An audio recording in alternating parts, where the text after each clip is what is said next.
حضور نے ارشاد فرمایا میری امت میں سے 70,000 لوگ ایسے ہوں گے جو بغیر حساب کے جنت چلے جائیں گے۔ عرض کی اے اللہ کے پیارے محبوب صلی اللہ علیہ وآلہ وسلم وہ کون ہیں؟ فرمایا یہ وہ خوش نصیب ہیں جو شرکیہ دم طلب نہیں کرتے،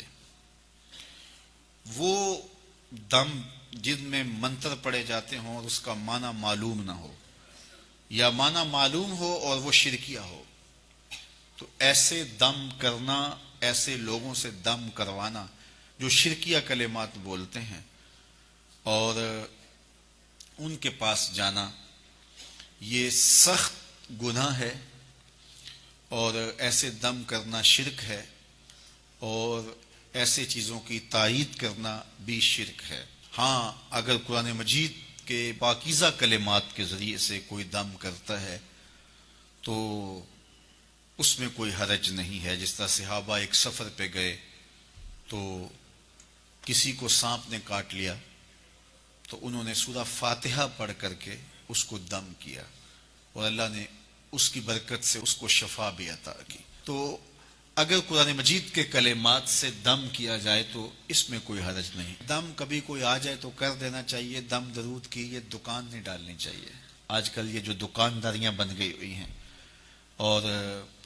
اگر صحیح بھی کوئی کرنے والا ہو تو اس کو بھی دکانداری نہیں کرنی چاہیے، بلکہ اس کو بھی یہ ہے کہ بس ٹھیک ہے، کبھی کوئی ایسا آپ جن لوگوں میں رہ رہے ہیں کہ اس کو واقعہ پیش آ جاتا ہے تو آپ کو جو ہے تو وہ پڑھ کر کے پھونک مار دیں تو کوئی اس میں حرج نہیں ہے۔ اور اس کے اور بھی طریقے ہیں، صرف دم پر ہی کر لیا جائے، دعا چھوڑ دی جائے، جبکہ مشکلات میں، دکھوں میں، اذیتوں میں دعائیں مانگنے کی ہمیں تلقین کی گئی ہے۔ مختلف طریقے ہیں بیماریوں سے، ڈاکٹر کے پاس بھی جائیں، دم بھی کروائیں، دعا بھی مانگیں، صدقہ بھی کریں، صلہ رحمی بھی کریں، بہت سارے ذریعے آپ کوئی بھی اختیار کر سکتے ہیں۔ تو یہ ہے کہ ہر مرض کا علاج آپ جو ہے وہ دم ہی کروائیں گے اور پھر دکانداریاں بنتی ہیں، پھر وہ دکانداریوں سے مارکیٹیں بن جاتی ہیں اور پھر وہ ٹوکن بکتے ہیں، پھر کیا کچھ ہوتا ہے، تو یہ کوئی مناسب کام نہیں ہے۔ تو بہرحال یہ کام تو بڑا ہے، اس وقت اس پہ ٹیکس بھی کوئی نہیں ہے اور اس پر کوئی انویسٹمنٹ بھی نہیں کرنی پڑتی اور لاکھوں کروڑوں روپے اس پر کمائے جا سکتے ہیں اور یہ کاروبار چلتا بھی بڑا ہے۔ وہ چونکہ یہ پھر ہر پیر کو، ہر جو ہے وہ بدھ کو، ہر منگل کو، ہر اتوار کو کوئی دن رکھ لیا جائے تو بس پھر لوگوں کے تانتے بن جاتے ہیں۔ یہ قوم ضعف الاعتقادی کی مرض میں مبتلا ہے، اس لیے کوئی بھی کہیں بھی بیٹھ جائے، ایسے لوگ جنہیں استنجا بھی کرنے نہیں آتا، جنہوں نے 6 ماہ سے غسل بھی نہیں کیا ہوتا، وہ بھی بیٹھے ہوتے ہیں تو وہاں بھی ہجوم ہوتا ہے۔ میرے پاس ایک پڑھا لکھا شخص آیا اور ایسے شخص کے بارے میں سرکار جی کہہ رہا تھا جس کو کلمہ بھی یاد نہیں ہے۔ تو جہالت یہ نہیں ہے کہ اگر کوئی سکول، کالج یا مدرسے کا نہ پڑھا ہوا ہو تو وہ جاہل ہوتا ہے، بعض لوگ ڈگریوں کے باوجود بھی جاہل ہوتے ہیں۔ شعور کی دولت یہ اللہ کی عطا ہے، جس کو چاہے عطا کرتا ہے۔ میں نے دیکھا بڑے بڑے پڑھے لکھے، سمجھدار، سنجیدہ متین، بعض اہم عہدوں پہ فائز المرام لوگ، لیکن وہ ایسے لوگوں کے پاؤں میں بیٹھے ہوئے ہوتے ہیں جو جاہل، اجڑ اور گنوار قسم کے ہوتے ہیں، جنہیں بات کرنے کا سلیقہ اور تہذیب بھی نہیں ہوتی،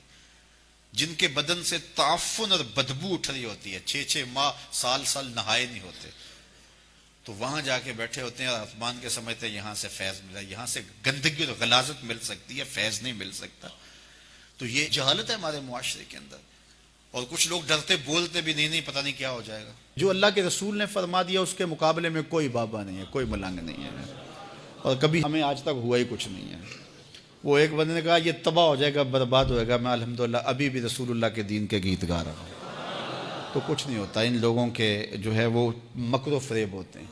تو فرمایا کہ ایک تو یہ رقیہ نہیں لیتے، یہ جو شرکیہ کلمات سے بھرے ہوئے دم ہوتے ہیں، ایک تو فرمایا وہ نہیں لیتے، یہ جو 70,000 لوگ ہیں جو بغیر حساب کے جنت میں جائیں گے۔ اور دوسرا فرمایا اور یہ وہ خوش نصیب لوگ ہیں جو بدشگونی اختیار نہیں کرتے، اور فرمایا کہ وہ داغ بھی نہیں لگواتے، بدن کے مختلف حصوں پہ مختلف داغ لگوا لیتے ہیں،